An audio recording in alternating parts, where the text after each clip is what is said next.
அத்தியாயம் 30. அன்று சத்தமில்லாமல் ஒரு மிகப்பெரிய போராட்டம் வெடிக்கப் போவது தெரியாமல் சென்னை நகரம் வழக்கம் போல தனது காலை நேர பரபரப்பில் இருந்தது. சென்னையின் விமான நிலையத்தில் குமாரின் ஆட்கள் வட்டமிட்டு கொண்டிருந்தனர்.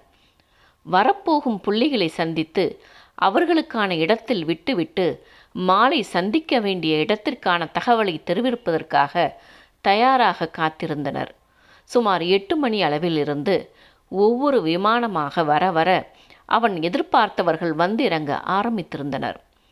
போலீஸ் தரப்பிலும் வெற்றியின் ஆட்கள் விமான நிலையத்தை சுற்றியபடி வந்தவர்களை கணக்கெடுத்து கொண்டிருந்தனர். வாணிக்கு முன்னரே வருபவர்களை பற்றிய முழு தகவல் சென்றடைந்திருக்க அவள்தான் செய்ய வேண்டிய வேலைகளை நடத்த ஆரம்பித்திருந்தாள். மும்பை, டெல்லி, ராஜஸ்தான், மகாராஷ்டிரா என்று அவளது ஃபோன் கால்கள் பறந்து கொண்டிருந்தது. முன்னரே நடக்க வேண்டியவற்றை பற்றி சம்பந்தப்பட்டவர்களுடன் பேசி இருந்ததால் நிதானமாக செயல்பட்டாள். கன்யாவிற்கு காலையிலிருந்து அவளது மனதை ரிலாக்ஸ் ஆக வைத்து கொள்ள பயிற்சிகள் கொடுக்கப்பட்டது. அவளுடன் ஹாஸ்டலில் இருந்த பெண் காவலர்கள் அவள் ஒவ்வொரு சூழ்நிலையிலும் எப்படி நடந்து கொள்ள வேண்டும் என்று சொல்லிக் கொடுத்தனர். ஆபத்து வரும் நேரம் தற்காத்து கொள்ள எப்படி செயல்பட வேண்டும் என்றும் கூறினர்.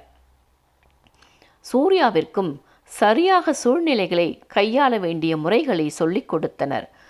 தான் அவளுடன் செல்ல இருந்தாலும் அவனுள் லேசான பதட்டம் இருக்கத்தான் செய்தது.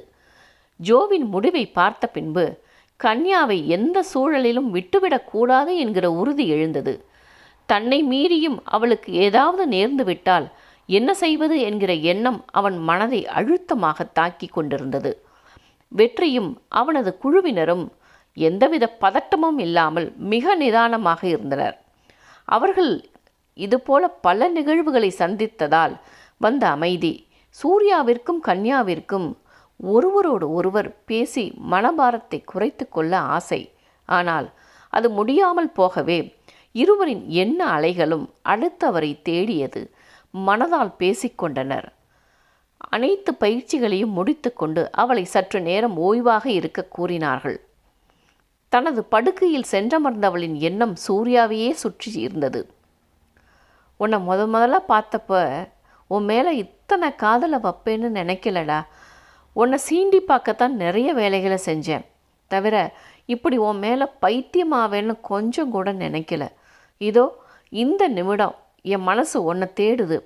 நாம் செய்ய போகிற வேலையை பற்றி எனக்கு பெருசாக பயம் இல்லைனாலும் இதில் எங்கேயாவது தவறு நடந்துரும்னு உன்னை விட்டு நான் போக வேண்டிய நிலைமை வந்துடுமோன்னு மனசு கொஞ்சம் தடுமாறுது. எனக்கு வாழ்க்கையில் பெரிதாக எந்த விருப்பமும் இல்லை. அதன் போக்கில் வாழத்தான் ஆசைப்பட்டேன். ஆனால் எப்போ உன்னை பார்த்தனோ உன்னுடைய நிறைய வருடங்கள் வாழணும்னு எனக்கு மனசு துடிக்குது என்று கூறிக்கொண்டாள். அவனுமே அவளை பற்றிய சிந்தனையில்தான் இருந்தான். அம்மா அப்பாவை மிரட்டுறதுக்காக எல்லாமே விளையாட்டாக சுற்றி கொண்டிருந்தனா எந்த புள்ளியில் இவள் மீது ஆசை வச்சேன்னு தெரியல. எங்கள் ப்ரொஃபஸர் மேலே வந்தது ஒரு ஈர்ப்பு என்று இவளை பார்த்த பிறகுதான் புரிஞ்சுது. எப்போவும் என்னை சீண்டி விளையாடும் இவளிடம் எப்போதும் என் இதயத்தை கொடுத்தேன்னு இந்த நிமிஷம் வரை புரியாத புதிர்தான். அவளுக்கு ஏதாவது ஆகிடுமோன்னு என் மனசு கிடந்து அடிச்சுக்குது. இப்படியெல்லாம் ஒரு நாள் யாருக்காகவும் நான் யோசித்ததில்லை.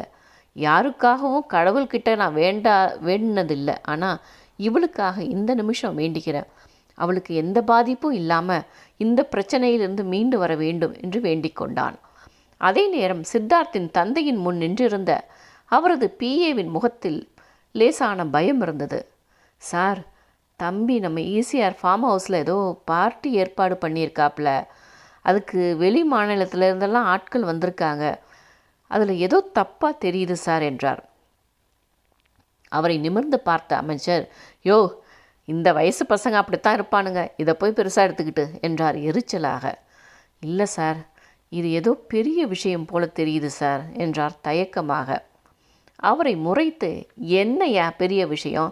இந்த வயசில் நான் பண்ணாததையே அவன் பண்ண போகிறான். எல்லாம் குட்டிங்க மேட்டராக தான் இருக்கும். விடு, பிரச்சனை வந்தால் நம்ம கையில் தான் அதிகாரம் இருக்குது, பார்த்துக்கலாம் என்று எழுந்து கொண்டார். அப்பொழுதும் அவர் முகம் தெரியாமல், இல்லை சார், போலீஸ் நடமாட்டம் வேற இருக்கிற மாதிரி தெரியுது என்றார்.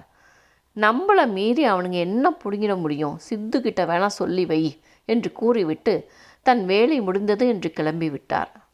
அப்பம் பணம் சம்பாதிக்க ஓடுறான், புல்லை பொறுக்கிக்கிட்டு திரியுது, இது என்ன பொழப்புடா என்று புலம்பிக் கொண்டு சித்தார்த்தின் அறைக்கு சென்றார்.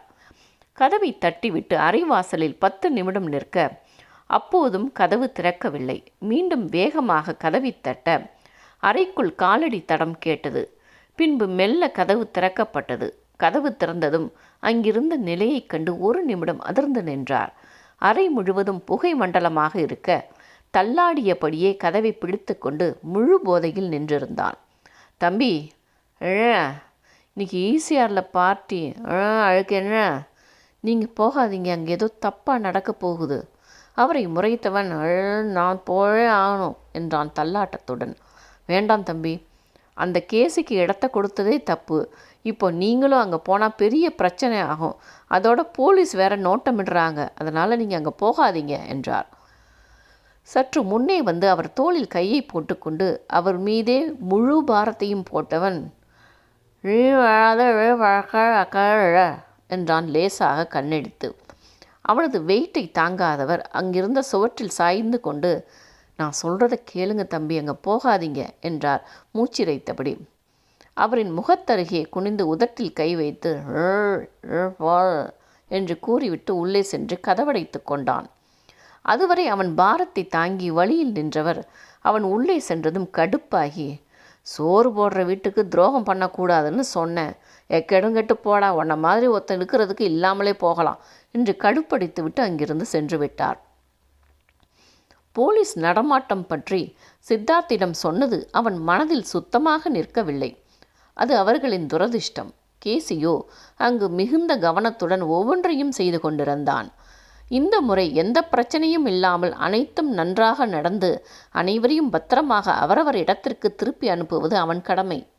அதிலும் கன்யாவை கொண்டு வரும்போது எந்த தடங்களும் இருக்கக்கூடாது என்பதில் கவனமாக இருந்தான்.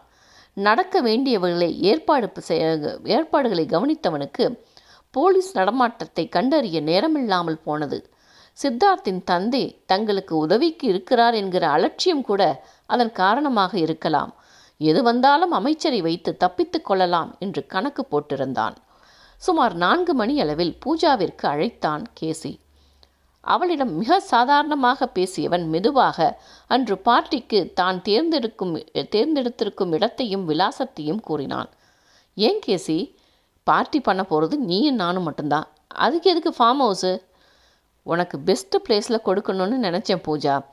அதோட ரெஸ்டாரண்ட்லாம் மற்றவங்க வந்துட்டு போயிட்டுருப்பாங்க, நாம் பேசுகிறதுக்கு இடைஞ்சலாக இருக்கும் என்றான் உள்ளுக்குள் இருந்த பதட்டத்தை மறைத்தபடி.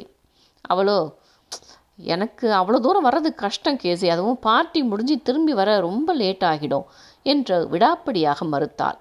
சற்றே சோர்ந்த குரலில், உனக்காகத்தான் அந்த இடத்த அரேஞ்ச் பண்ண, நீ திரும்பி போகும்போது நானே உன்னை ஹாஸ்டலில் ட்ராப் பண்ணிடுறேனே என்றான். ட்ராப் பண்ணுறது பெருசு இல்லை கேசி, 10 மணிக்கு மேலே வந்தால் உள்ளே விட மாட்டாங்க என்றாள். ஓ, அதை நான் நினைக்கவே இல்லை பாரு. சரி விடு, நான் பேங்காக் போயிட்டு வந்து பண்ணிக்கலாம், இதையெல்லாம் கேன்சல் பண்ணிடலாம் என்றான் சற்றே சலிப்புடன். வெயிட், நீ எவ்வளோ கஷ்டப்பட்டு எனக்காக ஏற்பாடு பண்ணியிருக்கும்போது வேண்டாம்னு சொல்ல எனக்கும் கஷ்டமாக இருக்குது. எனக்கு ஒரே ஒரு ஹெல்ப் பண்ணு, 10 மணிக்கு முன்னாடி நான் இங்கே வந்தாகணும், அதுக்கு மட்டும் ஒத்துக்கோ என்றாள். அவளின் ஒப்புதல் கிடைத்த மகிழ்ச்சியில், நிச்சயமா பூஜா, நீ 10 மணிக்கு முன்னாடி வந்துடலாம் என்று கூறிவிட்டான். அப்போ சரி, நீ எனக்கு வர வேண்டிய அட்ரஸ் அனுப்பு, நான் டாக்ஸியில் வந்துடுறேன் என்றாள். அதெல்லாம் வேண்டாம் பூஜா, நான் கார் அனுப்புகிறேன், நீ வா என்றான். அவர்களின் பிளானை மாற்றுவது போல அவன் சொன்னதும், அதெல்லாம் எதுக்கு கேசி, நீ அட்ரஸை சொல்லு, நான் வந்துடுறேன் என்றால் உள்ளுக்குள் எழுந்த பரபரப்பை மறைத்தபடி. நோ பூஜா, இவ்வளவு தூரம் ஏற்பாடு பண்ணுறவன் உன்னை அங்கே அழிச்சிட்டு வர ஏற்பாடு செய்ய மாட்டேனா? நீ இன்னும் 1 மணி நேரத்தில் கிளம்பி ரெடியாயிரு, என் கார் வரும், அதோட டீட்டெயில்ஸ் தரேன், அதில் ஏறி வந்துரு என்று கூறி வைத்து விட்டான். தாங்கள் ஒன்று நினைத்திருக்க, அவனது ஏற்பாடு வேறு மாதிரி இருக்க, என்ன செய்வது என்று புரியாமல் நகத்தை கடித்தபடி அமர்ந்திருந்தாள். அவர்களது ஃபோன் உரையாடலை கேட்டுக்கொண்டிருந்த வெற்றிக்கும் இது சற்று கஷ்டமாகத்தான் இருந்தது. ஆனால் இதற்கு மாற்று ஏற்பாடு உடனே செய்தாக வேண்டிய நிலை. சூர்யாவோ அவளை எப்படி கேசியின் காரில் அனுப்புவது என்று யோசித்தான். சற்று நேரம் யோசித்தவன் கன்யாவின் வீட்டிலிருந்த பெண் காவலர்களை அழைத்து அவளுக்கு செய்ய வேண்டிய சில பாதுகாப்பு முறைகளை சொல்லி உடனடியாக அதை செய்ய கூறினான். அதோடு அவளுக்கு GPS அடங்கிய வாட்ச் ஒன்றை கொடுத்து அணிந்து கொள்ள சொல்லுமாறு கூறினான். அடுத்து அவனது குழுவினரை அழைத்து கன்யா தங்க வைக்கப்பட்டிருக்கும் ஹாஸ்டல் இருக்கும் வீதியில் கண்காணிப்பை அதிகப்படுத்த கூறினான். அவனது கணிப்புப்படி கன்யா காரில் ஏறியதும் மயக்க மருந்தின் உதவியுடன் சுயநினைவு இழக்க வைக்கப்படுவாள். காரை சரியாக பின்தொடர்ந்தாலே அன்றி அவள் கொண்டு செல்லப்படும் இடத்தை கண்டுபிடிப்பது கடினம். அதனால் அந்த தெரு முழுவதும் வெற்றியின் ஆட்கள் ஒவ்வொரு இடத்திலிருந்து கண்காணிக்க ஆரம்பித்தார்கள். சரியாக 5 மணிக்கு கன்யா தங்க வைக்கப்பட்டிருந்த ஹாஸ்டலின் வாசலில் ஒரு கார் வந்து நின்றது. அதே நேரம் கேசி கன்யாவை அழைத்து கார் வாசலில் நிற்பதாகவும் கூறி போகும்படி கூறினான். காரில் இருந்தவன் தெருவை ஆராய்ச்சியுடன் பார்த்தபடி மிக கவனமாக அமர்ந்திருந்தான். அப்பொழுது சுமார் 10-12 வயதுடைய சிறுவன் ஒருவன் சைக்கிளில் குரங்கு பெடல் அடித்து கொண்டே வந்தவன் தடுமாறி காரின் மீது இடித்து கீழே விழுந்தான். அந்த சத்தத்தை கேட்டு அவசரமாக காரில் இருந்து இறங்கி ஓடி வந்த காரோட்டி அந்த சிறுவனை கையை பிடித்து மெதுவாக தூக்கிவிட்டான். கையில் சிராய்ப்புடன் எழுந்தவன் அழுது கொண்டே சைக்கிளை எடுத்துக்கொண்டு ஓடினான். அதை பார்த்து தனக்குள் சிரித்து கொண்டு காரினுள் ஏறி அமர்ந்தான் டிரைவர். அந்நேரம் மிதமான அலங்காரத்துடன் வந்த பின் சீட்டில் ஏறினாள் கன்யா. அவளை பார்த்து தலையசைத்துவிட்டு காரை கிளப்பியவன் முகத்தை கர்ச்சீப் கொண்டு கட்டிக்கொண்டு மெதுவே ஒரு குமிழை திருப்ப காரினுள் ஒருவித நறுமணம் பரவியது. அமைதியாக பார்த்து கொண்டு அமர்ந்திருந்த கன்யாவின் விழிகள் மெல்ல மேலே செருக ஆரம்பித்தது. கொஞ்சம் கொஞ்சமாக மருந்து உள்ளே செல்ல செல்ல அப்படியே சீட்டினில் மடங்கி விழுந்தாள். காரின் கண்ணாடி உதவியில் அதை பார்த்தவன் அந்த குமிழை திருகி மருந்தினை மூடினான். அதே நேரம் கன்யா சென்று கொண்டிருந்த காரை தொடர்ந்தவர்கள் வேண்டிய தூரம் விட்டே தொடர்ந்தனர்.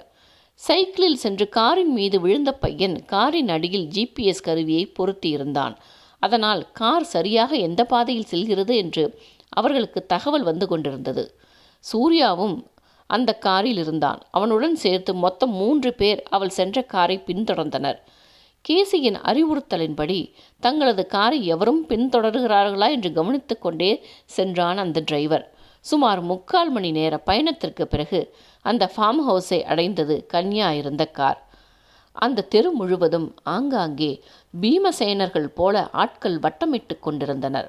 அந்த பாதுகாப்பை பார்க்கும்போது தாங்கள் எப்படி அங்கு நுழைவது என்று இஷானுக்கும் பார்த்திபனுக்கும் கவலையாக போயிற்று. கார் அந்த ஃபார்ம் ஹவுஸில் நுழைந்ததும் சூர்யா சென்ற கார் அந்த வீட்டின் பின்புறம் உள்ள தெருவிற்கு சென்றது.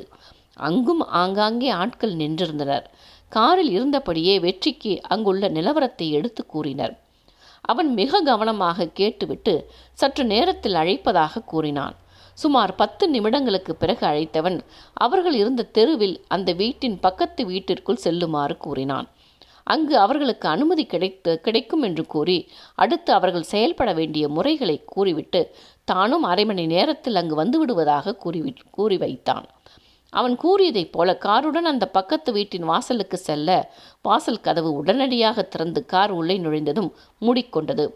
அவசரமாக இறங்கி வீட்டின் வாசலுக்கு செல்ல அங்கிருந்த காவலாளி கதவை திறந்துவிட்டு அவர்கள் உள்ளே நுழைந்ததும் கதவடைத்து விட்டார்.